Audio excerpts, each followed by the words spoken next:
Hi, and welcome to this edition of Psychology for Life with me, Dr. Sandi Mann. Psychology for Life looks at how the application of psychology can help us in everyday life. A year ago, I decided to have a little holiday, a little trip. This was just after lockdown. I decided to book a hotel that I've been to before, and one of the attractions of this hotel was that it had a nice balcony. Don't know about you, but I've got to love a balcony. Sitting out there, catching the sun, perhaps a drink in your hand, nothing like it.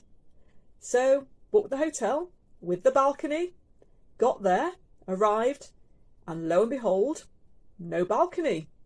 Oh, they said, we've converted the balconies, we've modernised. We've made that balcony now into an enclosed sun lounge. So it's a separate room. You've got your bedroom, and instead of the balcony, you've got a whole enclosed room that you can sit in and feel the sun through the glass. Well, I wasn't happy. That's not what I wanted. I wanted the balcony. I wanted to feel the sun on my arms, not through the glass. Wasn't terribly impressed, wasn't thrilled, muttered a bit under my breath the whole time I was there. Oh, I could be sitting on the balcony now. Wasn't very happy, but still we made the most of it. Flash forward to this year. Now, I decided to go again, have a little trip, little treat.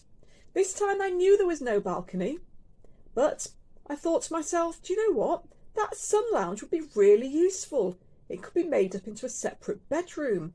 My son could have his own room, and I could have a room. How luxurious would that be?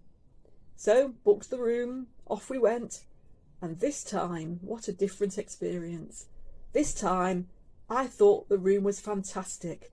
What a brilliant thing! 2 separate rooms, one for my son and one for me. How wonderful! So what did I learn from this in terms of psychology for life?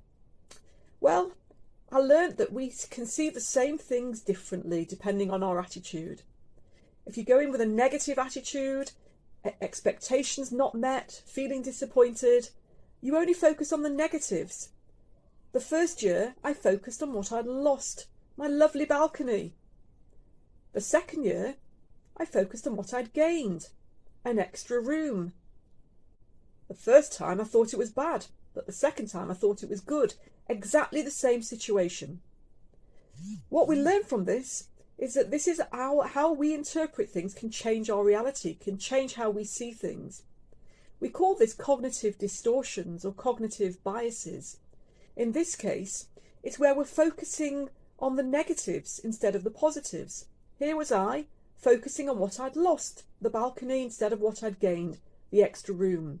And the second year when I was able to do that, this year, it made all the difference. And I was in exactly the same situation, the same room, the same hotel, but this time I thought it was brilliant. There's definitely a lesson there in applying psychology for life. Gotta say though, still love a balcony.